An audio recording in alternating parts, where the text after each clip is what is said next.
Are you a busy mom juggling the responsibilities of motherhood and trying to stay fit? Look no further than Fit for Mom. The programs were specifically designed by moms for moms, providing pre- and postnatal health, wellness, and fitness solutions for every stage of motherhood.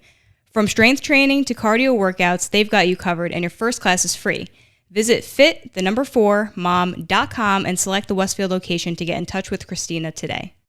Welcome back to this episode of That Westfield Podcast. Today, we are joined by Christina, Eromenok, and Kerri Adams of Love, Play, Grow, New Jersey. What's up, ladies? What's going on? Hey, how are you? Oh, you two are really cool. I've been having a lot of fun seeing you multiple times around town, so this is good. You have a really cool business, and I can't wait to tell everybody about it, but a little bit about you two first. I found out, and it makes a lot of sense that you guys are best friends, and that's how you ended up going into business together.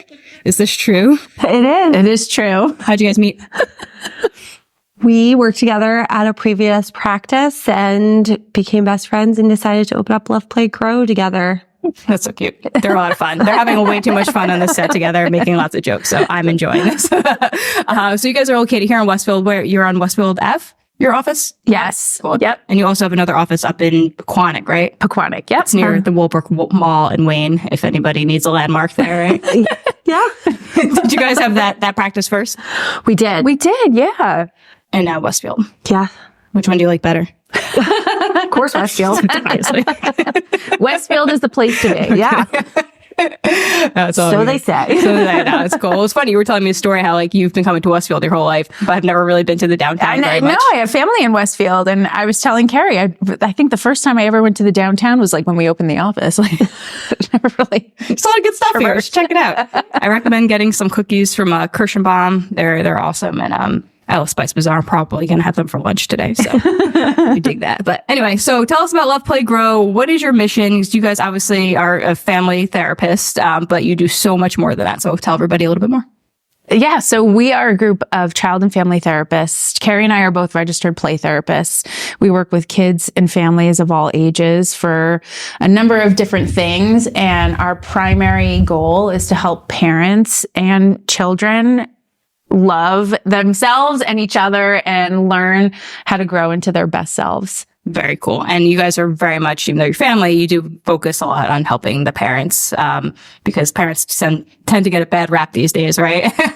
Yeah. One of our main missions really is helping parents in general. We know parents just aren't doing well, at all. COVID really did parents dirty.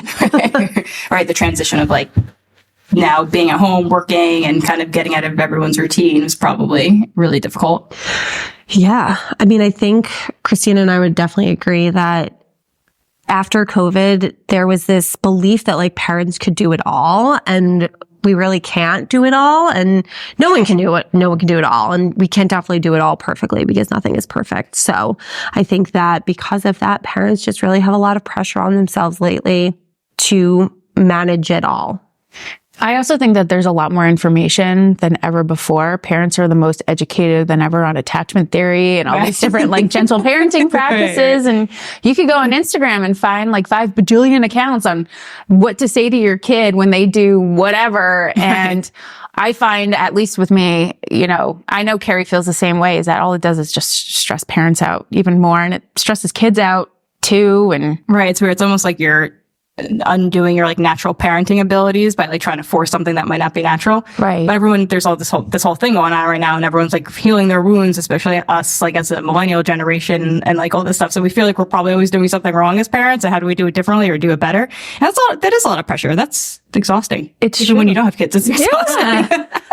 Parent guilt is a very real thing. And yeah, I think, parents put so much pressure on themselves, and kids have, been struggling a lot. There's just a lot of pressure on kids, a lot of pressure on families. Yeah. So real talk, what's up with COVID? Did it make everybody a little bit more inward, shyer? What's up? What kind of stuff are you seeing with the kids, and how are you helping them? No, because there's a lot to think. I think about some of my older kids, and I think about how they really lost a chunk of their development, right? Mm-hmm. The way that Kerri and I think about human development, right? Is that there's all these different stages and you never stop growing or developing, right? So for my older kids, and I think you'd say the same thing, is that they just missed out on a huge chunk of what they were supposed to achieve, right? School, right. Graduation parties, especially like all that the kind of socialization part, right? So then they have this like piece of themselves that's missing.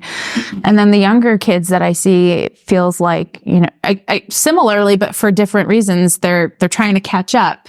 Right. Right. It's just tough. I cannot imagine, right? Being like, right? Like as millennials, having a chunk of your life like completely cut out. Right. Yeah. I mean, if you're looking at stages of development, really from like 10 on, it's all about peer relationships and how you're looking out yourself beyond just your family unit. And really those peer relationships are so critical that a large chunk of them only had their immediate family, a COVID bubble, if that's what their family was doing. But a lot of them didn't have that experience of looking at themselves outside of that family system. So what do we do for these kids now? Like practically, is it making them do more stuff? Because they're probably a little anxious about doing those things when it would have been like a normal flow. So maybe they're a little more shy around being around people, or, you know, so like, what do you do? Do you like force it, encourage it? Do you let them take their time with it? Like, do you introduce them to new things? Like what can help a kid who's in that situation right now?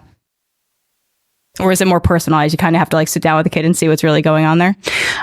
That's how I think with all of our families, you know, we are very big on there's not this like copy and paste. Like if you're anxious and you're 10 years old, this is what you do, right? I would love it if that's that way, but every kid is so different. Every family's so different. Everyone's needs are so different that it's hard to really say. Right. But I will say that's the right answer, by the way. I was testing you. I will say that we never force kids or families to do anything. We're really big on like, we don't force anything. Force probably wasn't the best word, but you know, encourage, right? Yeah, because I mean, I think about the parents all the time because we used to see them at the restaurant, and you know, going through that was just it was hard for me. It was hard for everybody. I can't imagine being a kid and just losing a chunk of that and being like, what do I do now? Like, because they don't even realize that they're losing it necessarily. I guess we see it right as adults, but they don't always realize, and then they're feeling some sort of way because there's obviously like just a natural part of being a human, and we're supposed to be in tribes and be around people all the time. So, okay, so how do you help the parents in something like that? So you guys see, you see kids, I know you have like a lot of like play stuff going on. So first tell me about that. Like I saw something about a sandbox on your website. Tell me a little bit more about how you help the kids, and we'll talk about the parents. Yeah. Well, Kerri and I are both registered play therapists, and we do. Play is a big part of what we do. A lot of people get this idea that play therapy is for like kids under 10. And some types of play therapy definitely are, but there's a lot of different ways to do play therapy. And the way that we think of play therapy is that it's really just a developmental way of doing therapy. So we're thinking about ages and stages, right? That gap between someone's chronological age and then their developmental age, because you can be 15 years old but actually be 6 on the inside, right? So, or 37 on the outside and 17 on the inside. Got it. It's true, yeah. Right. And we use a lot of different methodologies to help bring up, you know, people to where they're supposed to be in terms of development. It's called sand tray therapy. Sand tray, not sandbox. But it's kind of like a big sandbox. And it's just one of the ways that we use things that can help people show how they feel. Because that's also a big part of play therapy, is that you don't always have to use words. You can show someone. Right. And that's a lot easier. It's a lot less intimidating to be able to show someone. Man, especially for adults too. You know, our parents are always like, oh, man, I didn't even know I needed this. Because, right, it allows some of that barrier to come away of, I have to sit here and talk about how I feel and kind of be vulnerable, where like I get to play, and playing brings us back to that like very vulnerable part of our lives that allows us to do some work. And I imagine it lowers cortisol in the body too. So it kind of just gets the nervous system a little bit more in balance so that you can actually relax and work on whatever it is you need to work on, because you can't do anything when you're in fight or flight or freeze, right? Right, exactly. See, I can do this. Yeah. I learned all of this on TikTok. TikTok taught me. Yeah. Do you guys have a page people can follow you? If not, you should totally start one, because you guys are funny. We have kids that tell us we need to start one. You guys are funny. I think you should do it. I think it would serve you well. I'll show you how to hook everything up and get you some microphones and play. You could do all those like cool TikTok trends. It's like, what's the new one that's out right now? It's like, I'm a therapist, so like blah blah blah blah blah. Oh my God, is there a therapist one? I haven't seen a therapist one, but it's like, I'm a dentist, scientist, or like, I'm a millennial. There is a therapist one. Really? My niece makes me do the TikTok dances. It's cute. I love it. So you guys are obviously very family oriented, from what I understand with us talking before the show. So it's really cool that you guys are you've made it essentially your mission to help families, because like, I think honestly, it's a tough time in the world and in America for families. Like everyone is kind of on their own. Like we culturally for, thousands and thousands of years, we all lived in like large groups, and now we're like all on our own. Parents are by themselves. Like you have some support if you're lucky, but yeah, it's a lot to take on your shoulders. So you guys are doing the Lord's work. You're doing it. Well, thank you. It is. It's important to us. We feel like, we're moms too. Mm-hmm. And, it's something that it hits close to home for us, right? And it's something that's important to us, and helping families learn how to be their best selves. Yeah. I think for Christina and I, one of our missions has always been that we're the village you didn't know you needed. Mm-hmm. Ooh, that's a great slogan. You trademark that. Because in actuality, parenting wasn't intended to be done independently. Right. It is supposed to be done with this village, and a lot of families don't have villages anymore. Mm-hmm. And it's really hard doing this solo. Mm-hmm. Yeah, no, I mean, honestly, it's like real talk. It's one of the reasons why we're not having kids, is because, we know that we would need that really like a lot. And it's like, we wouldn't have it. And that's scary. Like it's a lot of pressure. I think our generation is a little bit more aware of how much work it actually takes to raise like a great, well-rounded, happy child. So yeah, I'm sticking with the cats for now, but if I change my mind, I will definitely come sign up with you guys. I would sign up with you before I even knew I was having a kid, just to like prepare myself for having a kid. I'd sit in the sand kit box, whatever it is, and you guys could tell me how to be a good mom. But okay, so you guys are certified in a few things, and you have other people on your staff. So tell us a little bit about that. I know I saw like EMDR on your website, so tell everyone what that is and how that helps people. Yeah, I think EMDR, again, it kind of goes back to people are a lot more educated than ever. So I think EMDR is one of those things that's kind of out there now too. Kerri's certified in it. I'm trained in it. We do offer EMDR as another service. It's a type of trauma therapy. And yeah, it's very helpful for a lot of people. So you're certified in it. I'm certified in EMDR. Yeah. Cool. And was there anything else? So you guys have other people on the staff too. So like I know last time we talked about like specialties, but everyone's a certified family therapist, right? Yeah. So we're all either licensed social workers or licensed professional counselors. Cool. We all have play therapy backgrounds. That's what's important to us is that really we kind of say, if you get one of us, you get all of us. Right. That's cool. Yeah.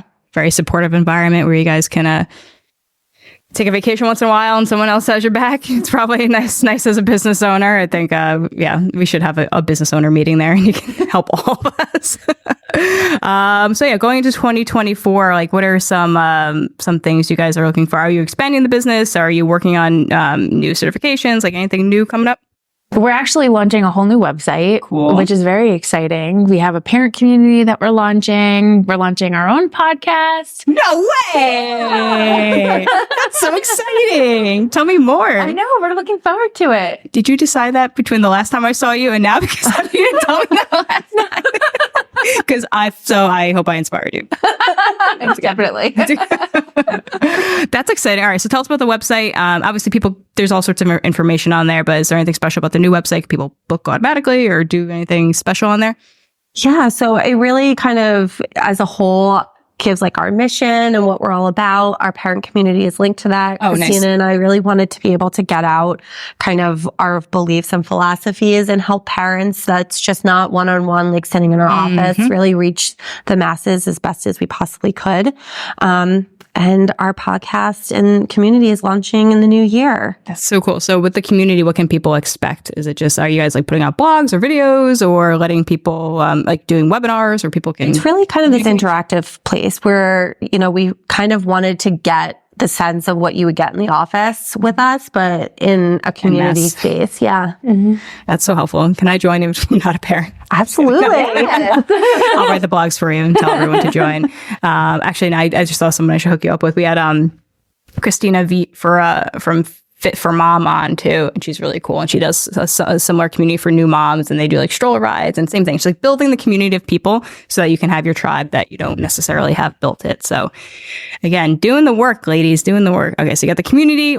What are you going to be talking about on the podcast? What do you think? Like, are you guys always just kind of texting each other back and forth ideas? Honestly, yeah. Get a shared Google Doc. That'll save you a lot of time. I actually bought Christina a notebook for the holidays, so I'm the kind of person that has little slip. I'll write something on a little slip of paper, rip it off, and stuff it in my pocket. And then find it 3 weeks later. I'm like, oh, what's this? Throw it out. That was a great idea. It's like a code to like $1 million, and you just throw it out accidentally. Got it. But yeah, no, our podcast is for kind of for moms, parents, all of it, right? Just hearing you're normal. It's okay. You're doing this right. Right.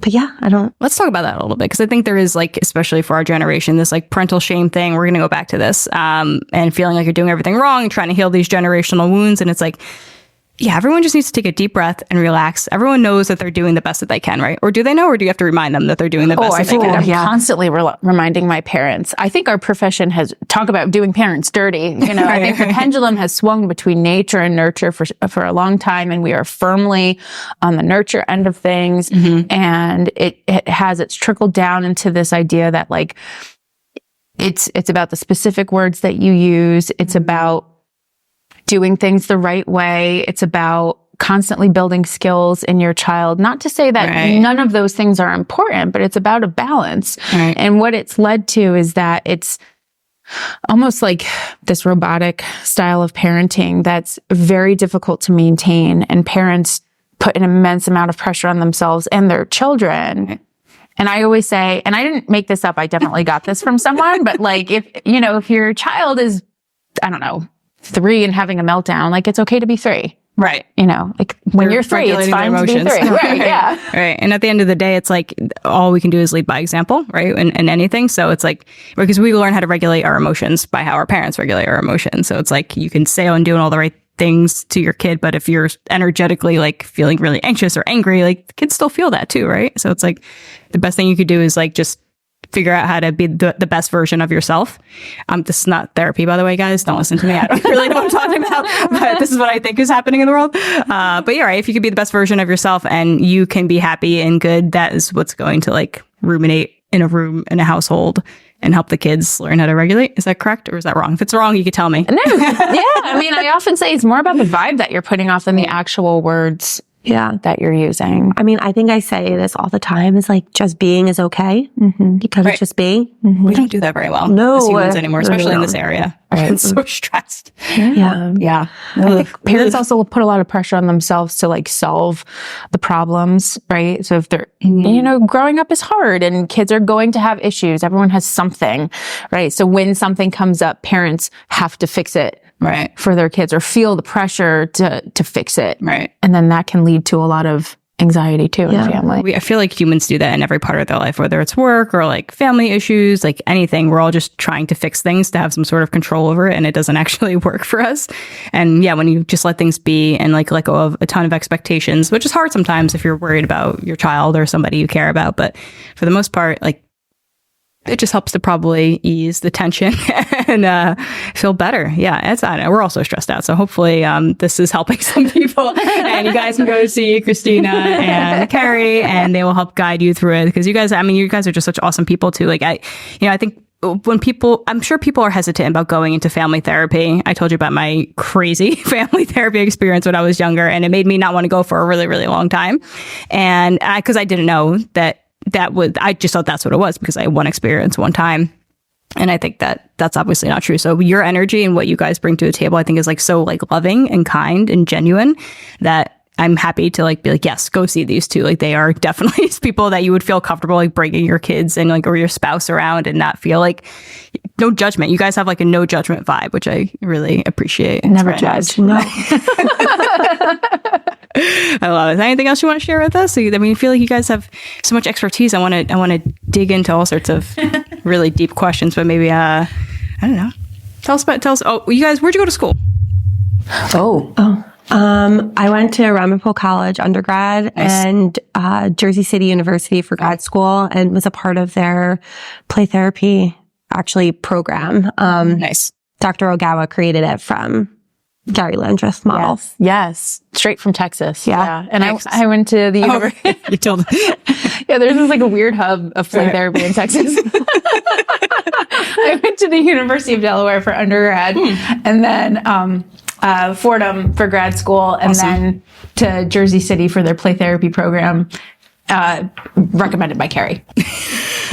Oh, so you guys worked together before you finished your master's? We go way back. Oh, that's really cool. How'd you guys find your other therapist in the office? Just through like word of mouth, hiring, or friends also? A little bit of everything. Yeah. Shout out to, what are their names? A little shout out. What do you have in the office? We've got Rachel, we've got Beth, we've got Veronica. Hi, guys. Very nice. But yeah, so you met them and they've just been a nice fit. Yeah. You guys are like the bosses too, right? It's like, let's talk about So that. they Let's say. talk about being an entrepreneur. Is it different than you thought it would be? Or do you find it's exactly what you thought it was going to be? I don't think I thought it was going to be anything. I don't even think I think of myself as a boss. No. So, no. That's very nice. I'm sure they appreciate that.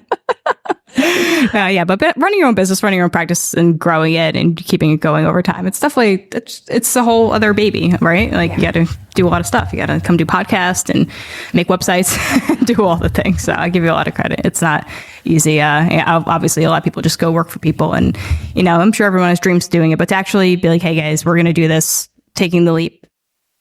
It's not easy. Well, and I think a primary motivator that Kerri and I have is that we have these like really strong messages that we want to send out to parents, to families. And we felt like if we had our own place, our own brand, right, kind of doing it, that we could really reach a lot more families that way. Do you guys feel like you do things a little bit differently than other family therapists? Like as far as like the nature nurture scale? Without a doubt. Yeah. We are one of a kind. Yes. What is it that makes you different specifically, if you can pinpoint it? I don't know if I have that answer, but I think what I'll say is that the way Christina and I view a family, like the way we break it down, is through so many different lenses. It's not just like one prescriptive, like this is the foundation of what we're using. I mean, really our model is like looking at it through this developmental lens to help children understand who they are through a developmental lens, and then helping moms and parents understand who their children are through a developmental lens. Because really, if you don't understand what stage of development your child's in, all of what they're doing doesn't make sense. That's correct. It's Right. true. You can't talk to a 3-year-old the same way you talk to a 7-year-old. Right. And when a 3-year-old is melting down, a lot of parents are like, oh my goodness, like why? Why is this happening? And really it's the why. yeah, the Why is this why. prefrontal cortex not fully developed yet? Why? Right. But when you're in it as a parent, when your 3-year-old is like having a complete another meltdown over apple juice, you're like, I don't understand what is going on. It has to be them. It has to be me. Right. But helping them understand that it's neither them or you. perfect. It's just 3. They can find the beauty in parenting again. That's beautiful. I don't think anyone stops and thinks about that, to think about that once in a while. Like I'm sure we do, but in everyday practice, when you're just like in the grind of the day, you just forget. Right. That's beautiful. You guys are cool. It's going to save a lot of lives here. You're going to keep a lot of kids out of therapy later in life, right? We're all about blaming their parents, probably not out of therapy. early intervention. That's really funny. Yeah, it's a lot of work to be a good, healthy, functioning, happy family. And it shouldn't be a lot of work, but I feel like we've made it a lot of work, and now we're kind of like just like undoing it, right? We're just kind of going back to like the basics in a way, and just feeling and being intuitive and learning. Yeah. But that's all, what you just said is exactly what our mission is, right? That there's again, you can open up Instagram and find 37 people telling you if your child does this, you say this. Christina and I are all about, you say nothing. You just be. All right. Like, because what happens is your child gets this robotic version of you, and they're not getting the full version of who you are because you're so worried about, did I say that right? do I have to do this? Wait, what did that person tell me? Right. My child's like having an epic meltdown. I'm supposed to do what? Or I did what they said and they're still melting down. It's gotta be me. Right. Oh, yeah. So just being and being intuitive and just learning your kid, I guess, like learning them and not learning them by what someone else told you to do. Like it's like any other industry. Like we talk about this all the time in health and wellness, where it's like everyone's telling you to do a certain diet or a certain plan. And it's like, you're not listening to your body and what your body needs and listening to yourself intuitively. Because if you do listen, like your body will tell you what it needs and wants. And so it's kind of the same thing. But what is that? Like, how did we get to this place of just, is it the television and the video game? It's like, how did we all get to a place of we're just like so disconnected from like being natural? To be continuing. Maybe you could do your first podcast episode about that. Yes. Thanks. Tell everybody where they can find you, your website, your Instagram, and all that jazz. You can find us at lovePlayGrowNJ.com. Our Instagram is lovePlayGrowNJ. And our podcast is The Eras and Errors of Parenting. I love that so much. And all I could think about was Taylor Swift. Oh, that's exactly what it is. That was my contribution. My niece made me a Swiftie. I had to put it in somewhere. My 3-year-old made me a Swiftie. 3-year-old? Yeah, my 3-year-old is obsessed. Taylor, if you're listening, she'll die. She'll go to your concert. You gotta be. Yeah, she was in LBI recently for a wedding. Did you hear about that? Yes. Were you there? Like outside? Yep. Shout out Taylor Swift. Shout out to Love Play Grow, guys. Get in touch with Christina and Kerri. They are amazing and will just do wonderful things for you and your family. So thank you so much, ladies. You're amazing. And I can't wait to see you around town again. Thank you. Thanks for having us. Bye.